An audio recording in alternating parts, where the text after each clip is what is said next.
Hi అందరికీ కూడా good evening. ఇవాళ ఏంటంటే మనము మీనా నవల మొదటి భాగాన్ని పార్ట్స్ వైజ్గా వాయిస్ ఓవర్ ఇస్తున్నా కదా. ఇవాళ 21 పార్ట్ నేను వాయిస్ ఓవర్ ఇస్తున్నాను. రాజేశ్వరిని పెళ్లివారు చూడడానికి వచ్చేది ఆ రోజునే. ఆచార్యులు గారు బందరు వెళ్ళినప్పుడు అత్తయ్య కోరిక ప్రకారం వాళ్ళని వెంట పెట్టుకుని వచ్చారు. పరాయి ఊరు అవటం వల్ల ఆచార్య గారికి బాగా తెలిసిన వాళ్ళు అవటం వల్ల ఆ రాత్రికి వాళ్ళ ఇంట్లోనే ఉన్నారు. మర్నాడు ఉదయం వర్జం ఉందట. వేళ బాగలేదు. మధ్యాహ్నం 3 గంటల తర్వాత ముహూర్తం దివ్యంగా ఉందని ఆ సమయంలో చూసేట్టుగా ఏర్పాట్లు చేశారు ఆయన. రాత్రి వాళ్ళు చాలా పొద్దుపోయి రావటం వల్ల కృష్ణ వెళ్ళి మాట్లాడడానికి వీలు కాలేదు. ఉదయం 9 గంటల వేళ ఆచార్యులు గారు కృష్ణను తీసుకెళ్ళడానికి వచ్చారు. కృష్ణ అప్పుడే వ్యాయామం చేసి స్నానం చేసి పాలు తాగుతున్నాడు. వాళ్ళంతా వంట ఇంట్లో కూర్చుని మాట్లాడుకుంటున్నారు. నేను స్నానం చేద్దామని బట్టలు అవి తీసుకుని దొడ్లోకి రాబోతున్న దానివల్ల వంట ఇంట్లో సంభాషణ విని చటుక్కున ఆగిపోయాను. వాళ్ళ మాటల్లో ఏదో నా గురించే చర్చ సాగుతున్నదని చురుగ్గా పసిగట్టేసిన నా మెదడు ఆగు, వెళ్లకు, అదేమిటో విను అంటూ ఆజ్ఞాపించింది. ఏకాక్షి అనే ఆచార్యులు గారు అంటున్నారు, ఇద్దరూ ఒక వయసు వాళ్లే. మీ మేనకోడల్ని ఆ సమయంలో కాస్త ఏ కరణం గారింటికైనా ఆచార్యులు గారు నసుకుతున్నట్టుగా అన్నారు. ఎలా చెబుతామండి, బుద్ధి తెలిసిన పిల్ల ఏమనుకుంటుందో ఏమిటో. మీరు చెప్పింది కూడా నిజమే. ఈ సంగతి నాకు రాత్రే అనిపించింది బాధగా అంటోంది అత్తయ్య. ఏమిటమ్మా నువ్వనేది, మందలింపుగా అన్నాడు కృష్ణ. అతని కంఠం విసుగ్గా నిష్కర్షగా ఇలా పలికింది. చూడండి ఆచార్యులు గారు, మీనా ఎక్కడికి వెళ్ళదు, ఇక్కడే ఉంటుంది. అంతేకాదు ఆ సమయంలో వాళ్ళకి కావలసిన కాఫీలు ఫలహారాలు ఆ అమ్మాయి చేతనే ఇప్పిస్తాను. స్కూల్ ఫైనలే పాస్ కాని మనిషి, వెనుక దమ్మిడి ఎత్తులేని వాళ్ళు ఆ అమ్మాయిని చూస్తే మాత్రం కావాలని ఎలా అంటారు? కానివ్వండి, ఇది కూడా ఒకందుకు మంచిదే. అలాంటి అత్యాశలు ఏమైనా ఉంటే నా చెల్లెల్ని అస్సలు ఇవ్వను. వ్యక్తిత్వం గుర్తించలేని వాళ్ళు, తాము వచ్చిన పనేమిటో మర్చిపోయే వాళ్ళంటే నాకు మహామంట. దీంతో ఆ అబ్బాయి అసలు రూపం కూడా నాకు తెలుస్తుంది. మీ ఇష్టం, నాదేముంది అన్నాడు ఆచార్యులు గారు. ఆయన ఆ ఇష్టం అని పలకరించడంలోనే మొహం మార్చుకున్నాడని తెలుస్తూనే ఉంది. బాగానే ఉంది, రాక వచ్చిన సంబంధం అన్ని విధాలా మనకి అందుబాటులో ఉన్నట్టుంది అని ఆగపడుతున్నది. ఇది ఇప్పుడే రావాలా? ఒకవేళ వచ్చిన ఆ అమ్మాయి ఇప్పుడే ఉండాలా? మా రాత కాకపోతే. అత్తయ్య స్వరంలో గూడు కట్టుకున్న వేదన, దిగులు నా మనసుని అంబుమనలా తాకినాయి. నేను చటుక్కున వెనక్కి తిరిగి వచ్చేశాను. నేను మాత్రం ఇంగిత జ్ఞానం లేని దాన్ని కాదు. నేను ఆ మాటలు వినడం చాలా మంచిదయింది. కృష్ణ నిర్మోహమాటం నాకు నచ్చింది. కానీ అత్తయ్య బాధ కూడా నాకు అర్థమైంది. స్నానానికి వెళ్ళడానికి సిద్ధమై బట్టలన్నీ తీసుకున్న నేను ఆ ప్రయత్నం మానేసి జడ వేసుకుని బట్టలు మార్చుకుని కృష్ణ పడుకునే మంచం మీద పడుకున్నాను. వ్యక్తిత్వం గుర్తించలేని వాళ్ళు, వచ్చిన పని మర్చిపోయే వాళ్ళంటే నాకు మహామంట. కృష్ణ నోటి నుండి వెలువడిన ఆ వాక్యాలు నా చెవుల్లో పదే పదే గింగురుమంటున్నాయి. అతనికి ఎంత ఖచ్చితమైన అభిప్రాయాలున్నాయి, వాటిని అమలుపరుచుకోవటంలో ఎంత నిర్మోహమాటంగా అవలంబిస్తాడు. అమ్మ కూడా అంతే. కానీ అమ్మకి కృష్ణకి ఒక్క తేడా ఉంది. కృష్ణ అమ్మలా ప్రతి చిన్న విషయం ఎదుటివారి నెత్తి మీద రుద్దాలని చూడదు. ఎదుటివారి విషయాలను తన దృష్టితో కాక అవతలి వాళ్ళ మంచి చెడ్డలతో తూచి యోచిస్తాడు. నాకెందుకో ఒక్కొక్క రోజు గడిచిన కొద్దీ కృష్ణలో ఒక్కొక్క కొత్తదనం కనిపిస్తున్నట్టుగా అనిపించసాగింది.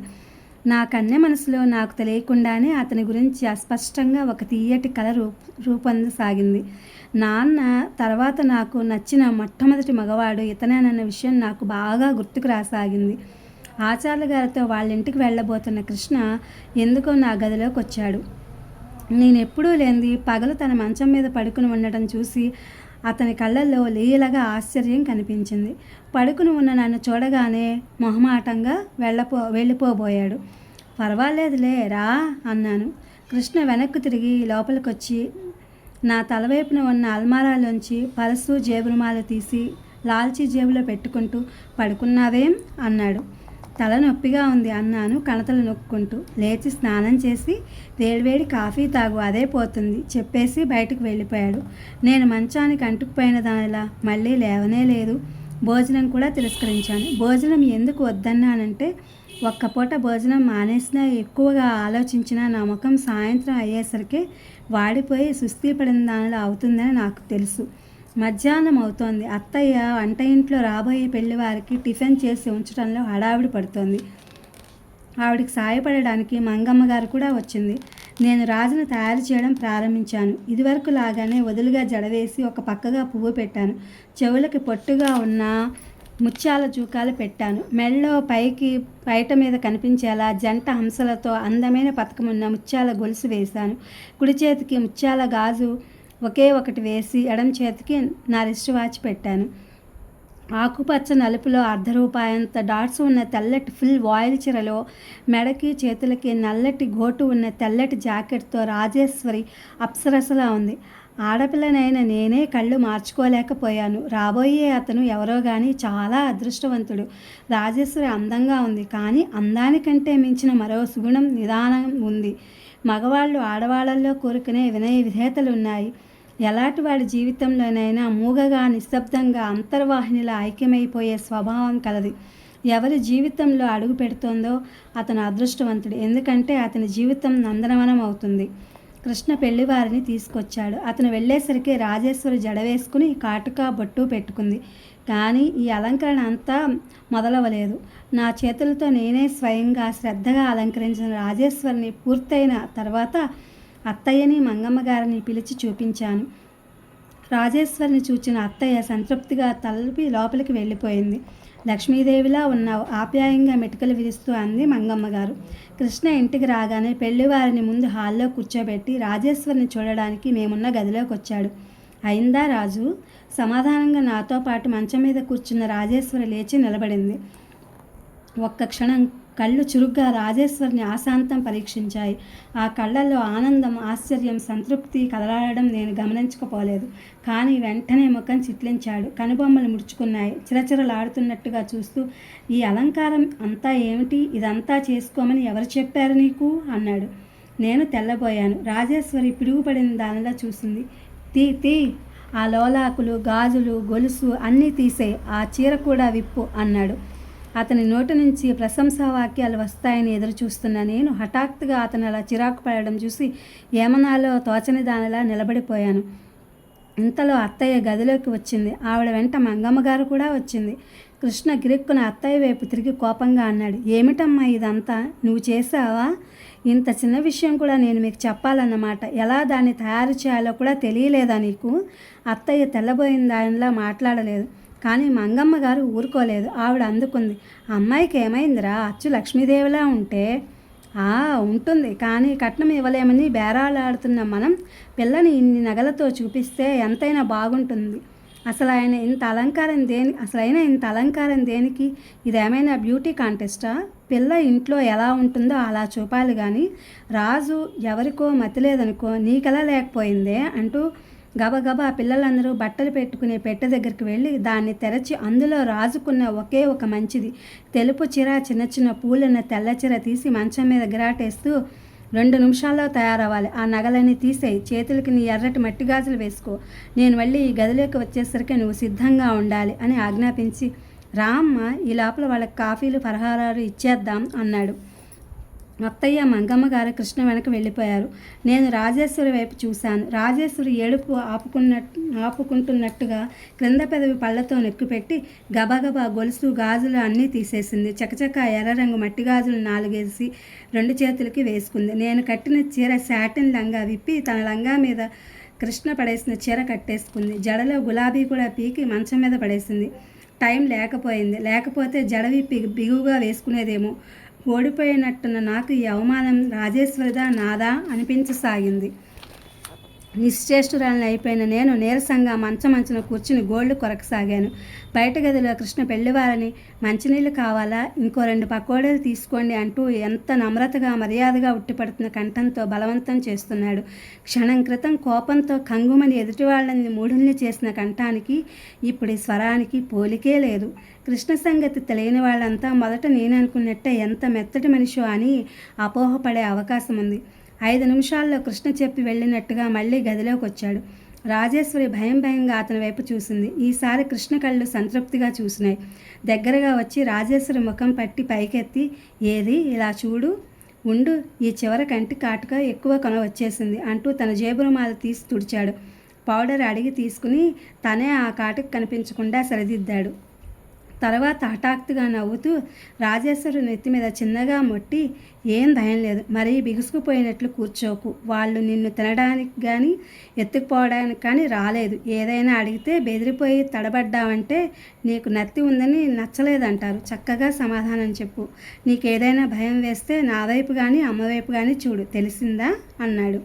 రాజేశ్వరి ఎర్రబడిన ముఖాన్ని దించుకుని అలాగేనన్నట్టు తల ఊపింది. కృష్ణ హఠాత్తుగా నా వైపు తిరిగి, ఇదేమిటి, నువ్వు జడైనా వేసుకోకుండా ఎలా కూర్చున్నావు అన్నాడు. నాకు తలనొప్పి పోలేదు అన్నాను కోపంగా.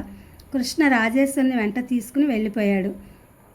ఆ రోజు ప్రత్యేకంగా పెళ్లివారు వస్తున్నారని, మరుగు ఉండదని ముందు గదికి ఈ గదికి ఎవరినో అడిగి పరదా ఒకటి తెచ్చి కట్టారు. అది ఎప్పటిదో, ఏ ఇక్ష్వాకుల కాలం నాటిదో. గుడ్డ పాతబడి చెరగడానికి సిద్ధంగా ఉంది. కుడివైపున ఒక చోట ఎలుక కొట్టేసింది.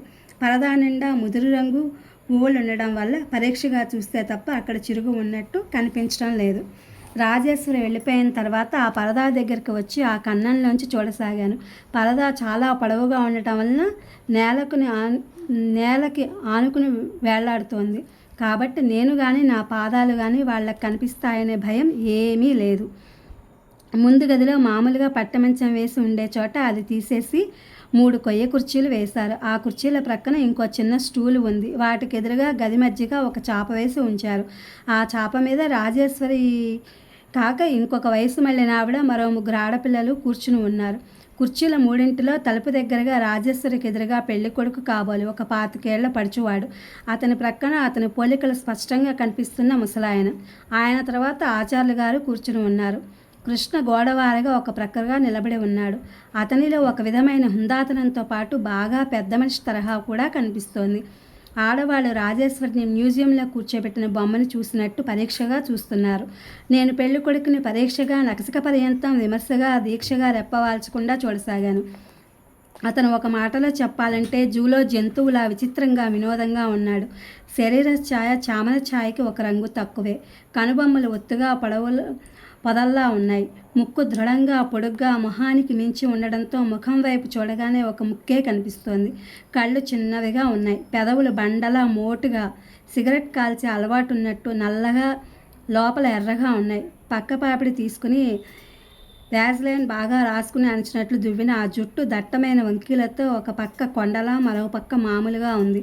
నల్లటి టైట్ ప్యాంట్ వేసుకున్నాడు. చారల బుష్ షర్టు ఛాతీ మీద 2 గుండీలు వదిలేసి ధరించాడు. కాళ్ళకి వేసుకున్న ఫుల్ బుట్ మేజోళ్ళు కొత్తవి కాబోలు. అందరికీ కనిపించేలా కాళ్ళ మీద కాలేసుకుని కూర్చున్నాడు. అతను కూర్చున్న తీరే నచ్చలేదు నాకు.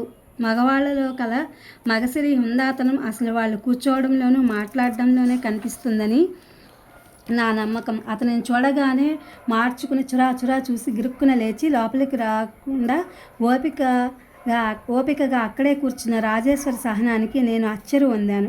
రాజేశ్వరి చుట్టూ కూర్చున్న ఆడవాళ్లు దాన్ని ప్రశ్నలతో చంపేస్తున్నారు. వంట వచ్చిన అమ్మాయి, వయసు మళ్ళిన ఆవిడ అడిగింది. రాజేశ్వరి తల ఎత్తకుండానే వచ్చును అన్నట్టు తల ఊపింది. గుమ్మం వద్ద నిలబడి ఉన్న మంగమ్మ గారు అందుకుంది. అబ్బో, వంట మాటే అడిగారు. మా అమ్మాయి ములక్కాడ వేసి సాంబారు చేసినా దాని చేత్తో గుత్తి వంకాయ కూర తిన్న అమృతం తిన్నట్టే ఉంటుంది. అలాగా, వంటకి ఏముంది లేండి, ఆడపిల్లలు అన్న తర్వాత అందరికీ వస్తుంది. కుట్లు అల్లికలు లాంటివి ఏమైనా. ఈసారి ప్రశ్న అడగడం తన ఛాన్స్ అన్నట్టు టక్కున అడిగింది ముగ్గురులో ముదురు రంగు ఎరుపు చీర కట్టుకున్న ఒక అమ్మాయి. రాజేశ్వరి మాట్లాడలేదు. మంగమ్మగారే మళ్ళీ అందుకుంది. కుట్టుమాట చెప్పారు, దానికి రాని కుట్టే లేదు. ఏ పుస్తకం చూసైనా ఇట్టే నేర్చుకుంటుంది. ఊళ్ళో ఆడపిల్లలంతా మధ్యాహ్నం దాని చుట్టూ చేరి క్షణం ఊపిరి ఆడనివ్వరు. కుట్టినవేమైనా ఉన్నాయా? బోలెడన్ని. మీకు చూసే ఓపుకుండాలి కానీ. మంగమ్మ గారు లోపలికి వెళ్ళి అత్తయ్యని అడిగి 2-3 తెచ్చింది. వాళ్ళు వాటిని పరీక్షగా చూసి పక్కన పెట్టేశారు. పాటలు ఏమైనా వచ్చా? మా అన్నయ్యకి పాటలంటే ఇష్టం. కీచు గొంతుతో ఉన్న ఒక అమ్మాయి హుషారుగా ముందుకు వంగి అడిగింది. పెళ్ళికొడుకు ముసిముసి నవ్వులు నవ్వాడు. రాజేశ్వరి రావన్నట్టు తల ఊపింది. మంగమ్మ గారు గయ్యమన్నట్టు కసిరింది. రావంటావేమే, ఇప్పుడు సిగ్గుపడితే ఇంకెప్పుడు నువ్వు పాడేది? పాడు ఒకటి అని వాళ్ళతో చక్కగా పాడుతుంది. సంగీతం చెప్పించలేదు కానీ అపర సరస్వతి అంటే నమ్మండి అంది. సినిమా పాటలు ఏమైనా పాడించండి అన్నాడు పెళ్లి కొడుకు. రాజేశ్వరి మంగమ్మ గారి బలవంతం మీద అత్తయ్య చెప్పగా చివరికి కృష్ణ కూడా పాడమ్మ ఏదన్నా ఒకటి అనగా చివరికి రేడియోలో తరచుగా వినిపించే కృష్ణశాస్త్రి గారి భావగీతం ఒకటి పాడింది. నేను అసహనంగా నుదురు కొట్టుకున్నాను. కర్మ, ఎందుకే పిచ్చిమొహందానా ఇంకా అక్కడ కూర్చుని పాట పాడతావు? లేచి రాక వాళ్ళ మొహానికి నీ పాట వినే అర్హత కూడా లేదు అనుకున్నా. రాజేశ్వరి కంఠం తీగల సున్నితంగా సుకుమారంగా అలలుగా గాఢ మాధుర్యం రుచి చూపిస్తుంటే సర్వం మరచిన దానివైపు చూడాల్సిన పెళ్ళికొడుకు తలెత్తి పైకప్పుకేసి గుమ్మాలకేసి పరీక్షగా చూడసాగాడు. పాట అయిపోయింది. నువ్వేదైనా మాట్లాడవయ్యా అన్నాడు ఆచార్యులు గారు. జంతువు లాంటి పెళ్ళికొడుకు కాళ్ళు నేలకు తన్ని పెట్టి కుర్చీలో వెనక్కి వాలి ఛాతీని ఉబ్బించి కూర్చుని నీ పేరేమిటి అన్నాడు. రాజేశ్వరి తల ఎత్తకుండానే అంది రాజేశ్వరి. ఇంతలో ఆచార్యులు గారు కృష్ణని దగ్గరకు పిలిచి చెవిలో ఏదో అడిగారు. కృష్ణ నేనున్న గదివైపు రావటం చూసిన నేను చటుక్కున పారిపోయి వచ్చి మంచం మీద పడుకుని తలనొప్పి భరించలేని దానిలా వేళ్లతో కణతలు నొక్కసాగాను. లోపలికి వచ్చిన కృష్ణ నా తలవైపు ఉన్న అల్మారా దగ్గరికి వెళ్ళి చేతిలో ఉన్న స్టీలు భరణలో ఇంకొంచెం ఒక్కపొడి వేసుకుని వెళ్ళిపోయాడు. నేను మళ్ళీ పరదా దగ్గరకు వెళ్ళలేదు. పెళ్లి చూపులు అయిపోయినాయి కాబోలు. ఆచార్యులు గారు మంగమ్మ గారు అమ్మాయిని లోపలికి తీసుకెళ్ళండి అన్నారు. వాళ్ళంతా రాజేశ్వరితో వంట ఇంట్లోకి వెళ్ళినట్టున్నారు. అక్కడ నుంచి మంగమ్మ గారు కంఠం కంగుమని వినిపిస్తోంది. చూసారా, ఇవన్నీ ఈ మొక్కలన్నీ అమ్మాయి పెట్టినవే, దానికి రాని పని లేదనుకోండి. కృష్ణ జాగ్రత్తగా శ్రద్ధగా పెంచిన మొక్కల్ని రాజేశ్వరి పనితనం అన్నట్టు చూపుతున్న ఆవిడ మాటలకి నేను నవ్వుకున్నాను. పెళ్ళికి ముందే ఇవన్నీ నేర్చుకుని ఉండాలా? పెళ్ళైన తర్వాత నేర్చుకోకూడదా? వీళ్ళ ప్రశ్నలు సమాధానాలు చాలా గమ్మత్తుగా ఉన్నాయి. వచ్చిన వాళ్ళు వెళ్ళిపోతున్నట్టున్నారు. ప్రతి నమస్కారాలు జరుగుతున్నాయి. ఆచార్యులు గారు తనకి తొందర పని ఉన్నందువల్ల వాళ్లతో రోడ్డు వరకు రాలేనందుకు నొచ్చుకుంటూ క్షమాపణ కోరుకుంటున్నాడు. లేదులేండి, అబ్బాయి వస్తున్నాడుగా అంటున్నారు వాళ్ళు. తమరిని ఎల్లుండి నేను బందరు వచ్చినప్పుడు కలుస్తాను. అలాగే అంగీకరించారు వాళ్ళు. వెళ్ళొస్తామండి ఆడవాళ్ళు ఒక్కొక్కరే చెప్తున్నారు. నాకు ఎలాగో ఉంది. సారథితో నాకు ఒక రకంగా పెళ్లి చూపులు జరిగాయి. కానీ దానికి దీనికి పోలికే లేదు. అమ్మ ఆ రోజు నా ప్రాణం తీసి నన్ను బొమ్మలా అలంకరించింది. ఇక్కడ కృష్ణ రాజేశ్వరిని ఎలాంటి అలంకరణ లేకుండా ఇంట్లో మామూలుగా ఎలా ఉంటుందో అలా చూపించాడు. శారదకి నేను నచ్చాను నిజమే, కానీ ఇప్పుడు అనిపిస్తోంది శారదకు నచ్చింది నేనా లేక అమ్మ నాకు చేసిన అలంకరణ? కళ్ళు మూసుకుని పరధ్యానంగా ఆలోచిస్తున్న నాకు గదిలోకి ఎవరో వచ్చినట్టు అలికిలు అవడంతో కళ్ళు తెరిచి చూశాను. కృష్ణ లోపలికి వచ్చాడు. క్షణంసేపు మా ఇద్దరి కళ్ళు కలుసుకుని అంతలోనే మెరుపులా విడిపోయినాయి. నేను మళ్ళీ కళ్ళు మూసుకున్నాను. ఉదయం నుంచి భోజనం లేని నాకు ఆ క్షణంలో నిజంగానే అలసటగా అనిపించింది. అల్మారా దగ్గరికి వెళ్ళి ఏదో తీసుకున్న కృష్ణ వెళ్ళబోతూ నా మంచం దగ్గర ఆగి మీనా అని పిలిచాడు. నేను పలకలేదు. తలనొప్పి తగ్గలేదన్నట్టు తల తిప్పాను. అతను హఠాత్తుగా నేను కల్లో కూడా ఊహించిన విధంగా చేయి చూచి నా నుదుటి మీద ఆనిస్తూ జ్వరం ఉందా అన్నాడు. అతని స్పర్శకు నా ఒళ్ళు జల్లుమంది. మెరుపు దెబ్బతిన్న దానిలా కళ్ళు తెరిచాను. ఒళ్ళు వేడిగా లేదు, ఒట్టి తలనొప్పి అయి ఉంటుంది. నేను వాళ్ళని పంపి రావడానికి వెళ్తున్నాను. వస్తూ శారడాన్ని తెస్తాను, అది వేసుకుని వేడివేడి కాఫీ తాగితే తగ్గిపోతుంది అన్నాడు చేయి తీస్తూ. ఏం నీ దగ్గర చాలామందులు ఉన్నాయిగా అన్నాను వెక్కిరింతగా. అవి నీలాంటి మొండి వాళ్ళకి పనిచేయవులే అన్నాడు నవ్వుతూ. క్షణంసేపు నేను నవ్వుతున్న అతని వైపు అలాగే చూస్తుండిపోయాను. అతనికి కూడా ఏమైందో ఏమో రెప్ప వాల్చకుండా నా ముఖంలో చూడసాగాడు. తర్వాత అంతలో తనను తాను సర్దుకున్న వాడిలా అనవసరంగా భోజనం మానేశావు చూడు, ముఖం ఎలా వాడిపోయిందో. అమ్మతో చెప్పి వెళ్తాను, త్వరగా వంట చేస్తుంది, భోజనం చేసి శారడన్ అంతగా అయితే పడుకోబోయేటప్పుడు వేసుకుందు గానిలే అని నా నుంచి ఇంకెలాంటి మాటలు వినడానికి ఇష్టపడని వాడిలా చటుక్కున వెనక్కి తిరిగి అక్కడి నుంచి బయటకు వెళ్ళిపోయాడు. నేను చాలాసేపు అతను వెళ్ళిపోయి నా గుమ్మం వైపే చూస్తూ ఉండిపోయాను. అదేమిటో నా మనసంతా అతి తీయగా, భరించలేనంత చేదుగా, కోపంగా, సంతోషంగా, విచిత్రంగా ఉండిపోయింది చాలాసేపు.